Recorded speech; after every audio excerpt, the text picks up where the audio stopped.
अस्सलामु अलैकुम वरहमतुल्लाहि वबरकातुहू।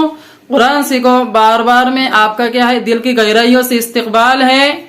अल्हम्दुलिल्लाह, अल्लाह के फजल करम से हमारे सबक नंबर 16 ख़त्म हो चुके हैं और आज हम सबक नंबर 17 के अंदर इज़ार कमरी और इदगाम शमसी का बयान बिल्कुल बोर्ड पर बहुत आसानी से पढ़ेंगे। मैं आपको कायदे के अंदर भी और नूरानी और बोर्ड के ऊपर भी बहुत आसान मिसालें लिख करके आपको क्या समझाऊंगा। और मुझे उम्मीद है जितने भी हमारी बोर्ड की वीडियोस, पिछली वीडियोस आपने अगर अभी तक नहीं देखी है तो आप क्या है वो वहां पर जाकर देख ले, क्योंकि हर थंबनेल के अंदर हमने क्या है वहां पर बोर्ड भी लगाया है और वहां पर जो मतलब नूरानी कायदा रहता है तो उसका पेज वगैरह हमने क्या है आपके आसानी के लिए थंबनेल के ऊपर वहां पर क्या है लगा दिया है। आपको क्या है किसी भी किस्म की परेशानी ना हो।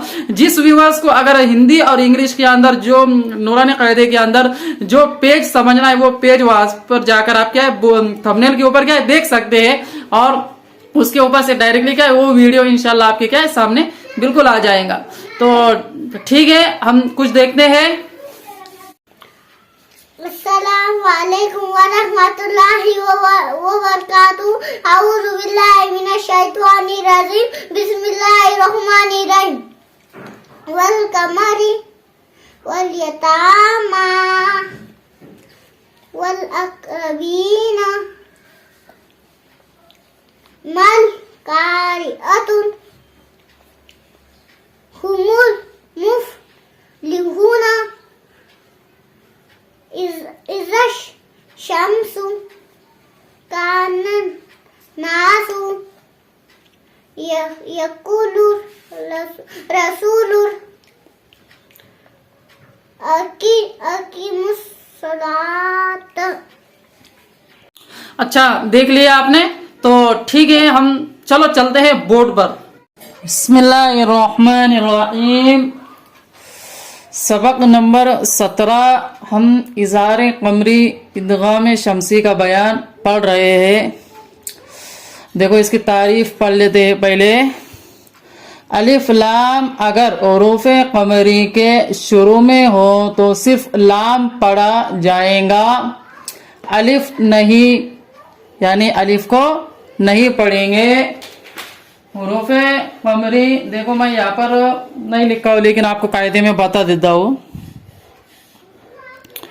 ये हुरूफ कमरी 14 है। अलिफ बा जीम हा खा आइन गैन है आगे तक या तक, और नीचे ये क्या है ये हुरूफ शमसी 14 है। ता सा दाल दाल। तो इसकी मिसालें मैं आगे समझाऊंगा आपको।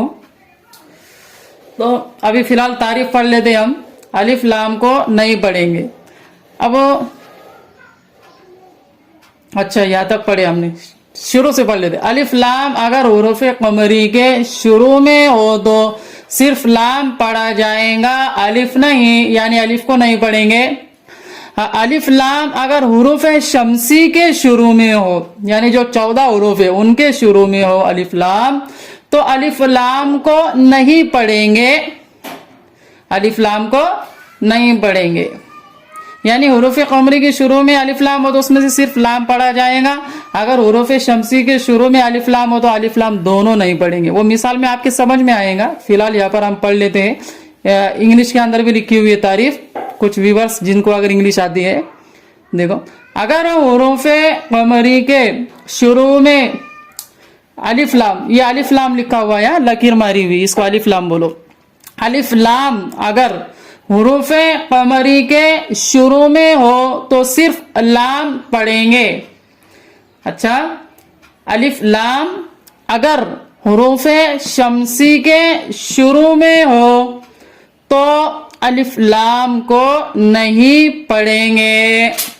अभी हम मिसालें देखते हैं। अच्छा, बोर्ड से पहले हम क्या है कायदे के अंदर मैं आपको क्या बता देता हूं।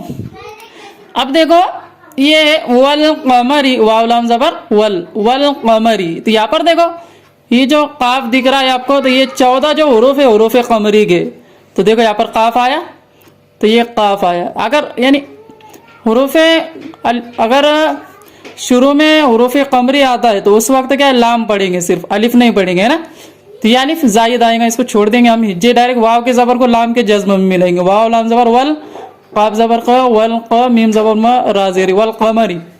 यहाँ पर भी देखो वल यतामा वल अकरब, यानी जो दो लाइन की मिसाल है इसके अंदर शुरू में हुरूफ कमरी आ रहे 14 हरफों में से। आप अगर देख दे यहाँ पर या आ रहा है तो देखा 14 हरफों में से आखिर का क्या है या आया है। अगर अब देखो ये हो गया। अब हुरूफ शमसी, अगर हुरूफ शमसी के शुरू में अगर देखो यहाँ पर अगर हुरूफ शमसी के शुरू में हो तो अलिफ लाम को ना पढ़ेंगे, ठीक है। तो देखो हुरूफ शमसी ये शीन है, तो अब ये शमसी ये 14 हुरूफ यहाँ पर शीन आ रहा है शुरू में, यानी अलिफ लाम के शुरू में अगर हुरूफ शमसी आता है तो उस वक्त अलिफ लाम दोनों भी नहीं पढ़ेंगे, ठीक है। अगर उसूल से भी देखा जाए तो तशदीद है, तशदीद में हरकत मिलती है, जाल की जबर को डायरेक्ट हम शीन की तशदीद में मिला देंगे तो पढ़ेंगे। अच्छा मल क़ारियातु हुमुल मुफ़लिऊना हो गए। अब देखो इदा शम्सु जाल शीन, ये जाल के जबर को डायरेक्ट शीन की तशदीद में, क्योंकि अलिफ शुरू हुरूफ शमसी आ रहे हैं शुरू में 14 हुरूफ, तो हम उस वक्त में क्या ये पहचान रहे थे। बहुत आसान है। अगर आपको जहां पर जज्म दिखा तो वहां पर वल पढ़ लो शुरू में वो, क्योंकि इज़ार कमरी की पहचान है और इज़ार ईदगाह में शमसी की पहचान ये है कि अगर शुरू में अलिफ लाम ऐसा खाली आ रहा है उसको छोड़ दो और डायरेक्ट तशदीद रहेंगी उसके बाद वाले हरफ पर, तो उसके अंदर मिला दो। यहाँ पर देखो इदा शम्सु कानन्नासु, यहाँ पर भी क्या नून को नून में मिला दो डायरेक्टली तशदीद में, नून के तशदीद में, और ये अलिफ लाम छोड़ दो क्योंकि नून 14 हरफ है। ये 14 हरफ इतने ज़हन में याद रखते तो अच्छी बात है, नहीं है कोई मसला नहीं, लेकिन आप क्या है ध्यान में रहने दो। कानन्नासु जिस तरह अलिफ लाम खाली आया छोड़ देने का, मैं तो यही कहता हूँ अलिफ लाम जहाँ पर जो हरफ खाली आया उसको छोड़ देने का। तशदीद में क्योंकि तशदीद और जज़म ऐसे रहते उसमें पीछे वाली हरकत मिलाकर पढ़ने की, ये एक कायदा है। यक़ूलुर रसूलु अक़ीमुस सलात, मैं बोर्ड के ऊपर थोड़ा आपको समझा देता हूँ। देखो मैं यहाँ पर वल कमरी लिख गया हूँ, बोर्ड के ऊपर अच्छा समझेगा। या अलिफ के नीचे मैं ऐसा निशान कर दिया हूँ क्योंकि लिखने में आएगा पढ़ने में नहीं आएगा, तो हिज्जे करेंगे। देखो इसकी हिज्जे मैं लिखा हूँ हिंदी में, वाव लाम जबर वल, काफ जबर क, मीम जबर म, वाव लाम जबर वल, काफ जबर क, मीम जबर म। अब आगे राजेरी, राजेरी, तो क्या हुआ वल कमरी। अब इन इंग्लिश वाव लाम जबर वल, काफ जबर क, मीम जबर म, राजेर री, मीम जबर म, राजेर री, तो क्या हो गया वल कमरी, वल कमरी। अच्छा अब देखो दूसरी मिसाल लिखा हूं इदा शम्सु, यहाँ पर भी मैं 3 निशाने लिखा हूं नीचे। ये अलिफ लिखने में आएगा पढ़ने में नहीं, ये भी लिखने में आएगा पढ़ने में नहीं, ये लाम भी लिखने में आएगा पढ़ने में नहीं, क्योंकि ईदगाह में शम्सी है ना, अलिफ लाम शीन 14 हरफों में से शीन आ रहा है।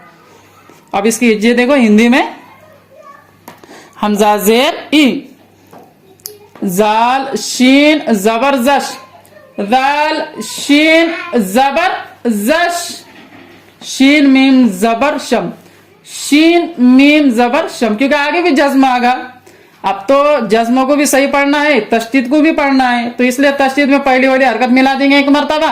अब दूसरी मरतबा जबर पढ़ सकते थे लेकिन ये आगे जज्म आगा तो मीम से मिलाकर पढ़ लेंगे, तो शीन मीम जबर शम। समझ में आ रहा होगा आपके। अच्छा शीन पेश शु, शीन पेश शु, तो क्या होगा इदा शम्सु, इदा शम्सु। इन इंग्लिश हमजा जेर ई, हमजा जेर ई, दाल शीन जबर जश, दाल शीन जबर जश, शीन मीम जबर शम, शीन मीम जबर शम, शीन पेश शु, शीन पेश शु, ठीक है। क्या हुआ इदा शम्सु। अब देखो नीचे मैं थोड़ी 2 मिसालें लिखा हुआ आपके समझाने के लिए, क्योंकि ये बहुत कुरान में बहुत बार बार आता है, इसके अंदर गलती करते हैं बहुत सारे पढ़ने वाले। अब देखो कानन्नासु, मैं दोनों के नीचे ऐसा निशान कर दिया हूं।